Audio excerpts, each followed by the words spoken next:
View screen, please.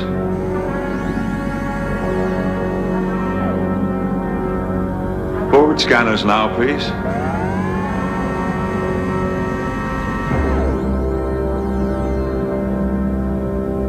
Impressive sight, isn't it, Father? No bolder evidence of God's grand design, wouldn't you say, Doctor? Evidence? No, I don't think so. All I can see are the remnants of a supernova. Clouds of hydrogen, ionized by ultraviolet radiation from the collapsed star. Random patterns of heat and light.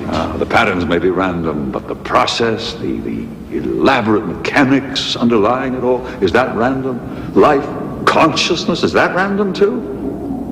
Who knows, given an infinite amount of space and time, an infinite number of atoms connecting in an infinite combination of ways, by sheer random chance you would create life, and physics, even consciousness. And what created infinity? I'm afraid you've got me on a technicality there. Now tell me, Father, how does the Jesuit in you reconcile himself with the physicist? There's nothing to reconcile. My order has long been known for its scientific work. Cartography? Aren't you the ones that told Galileo that this business of the Earth revolving around the sun was a lot of rubbish? Now you have me on a technicality, I'm afraid. I think we've been down this road before, my friend. Yeah. So why don't I just wish you a simple, non-denominational Merry Christmas? Let it go at that. I don't know, though. It isn't Christmas anywhere else in the universe, save by our ship's clocks. Doesn't feel quite right to me somehow. Are you telling me that's not the most magnificent Christmas tree you've ever seen? As a matter of fact, there's a surprise of sorts, a present, if you will, waiting for you under the tree. Surprise? Captain Durant wants you on the bridge. She says she's picking up a planet on the long-range sensors and a subspace beacon that's repeating the same message over and over in some alien language. But that's not possible. But when this star went nova, it would have destroyed every planet in its system.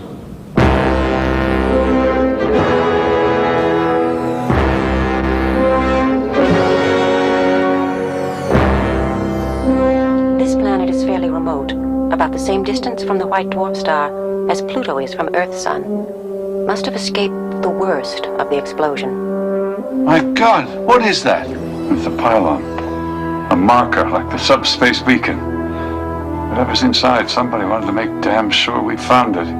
I've had crew working inside that vault for the past 2 hours, pumping in an atmosphere, cataloging artifacts. You may be surprised at what they've turned up.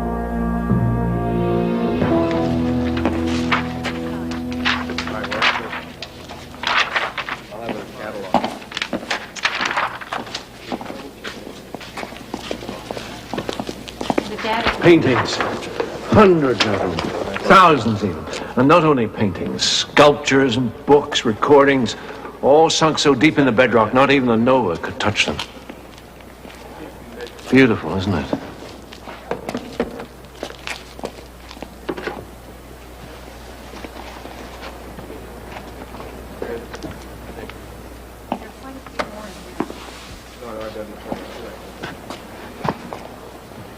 According to these star maps, all this was built by the inhabitants of one of the other planets. They knew their sun was dying.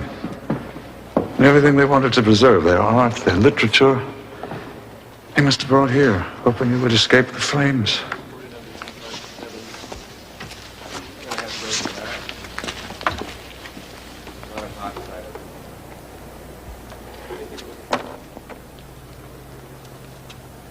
They were human. Yes.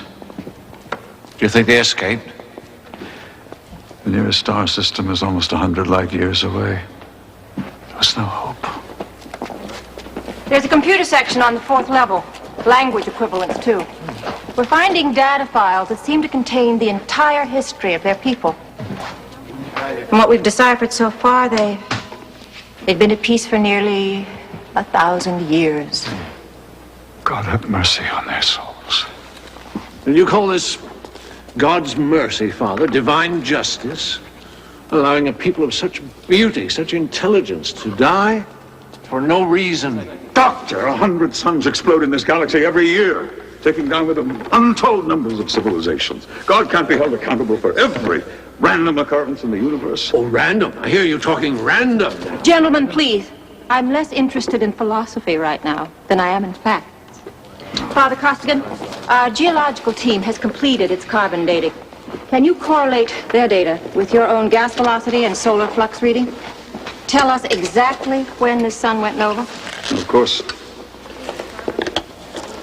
Readings were quite precise. I can have a date accurate to a day, Earth time. Captain, what is that? Oh, this is some kind of music cube. Here, listen.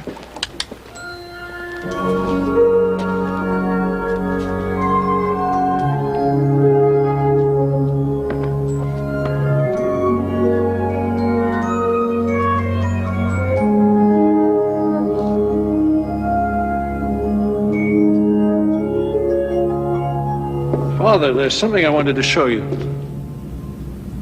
Matthew? Something wrong?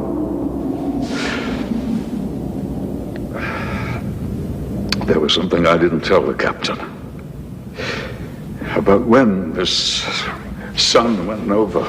You said it exploded in Earth year 3120 BC.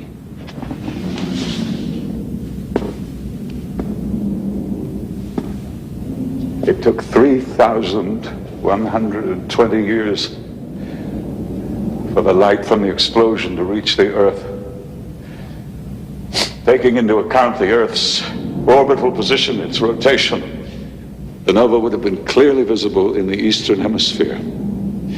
Its light shining more brightly than any other object in the night sky.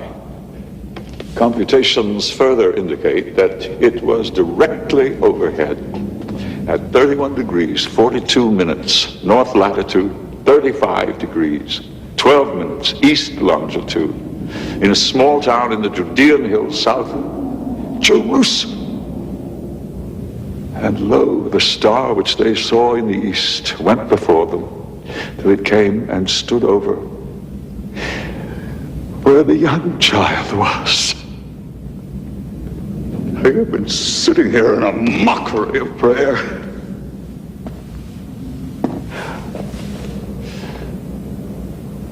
My heart filled not with love but with rage. Oh God, there were so many stars you might have used. What was the need to give these people to the fire, that the symbol of their passing might light up the skies over Bethlehem?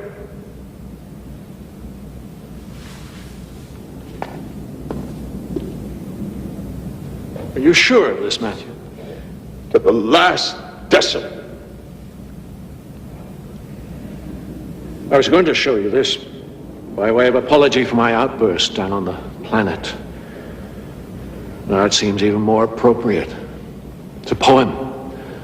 One of the last things that was transported to the vault, one of the first we discovered. Mourn not for us, for we have known the light, have looked on beauty, have lived in peace and loved. Grieve but for those who go alone, unwise, to die in darkness and never see the sun. Whatever destiny was theirs, Father, they fulfilled it. Perhaps we will discover all they achieved in the records they left behind. But their time had come. And in their passing, they passed their light on to another world. I'd like to believe that. Oh, believe it, Father. Whether it is God's will or pure random chance, one of 100 suns that explode every year in the cosmos, a balance was struck. And perhaps, when we've fulfilled whatever destiny is ours to fulfill, perhaps we too will light the way for another world. Perhaps you're right, my friend. Perhaps you're right.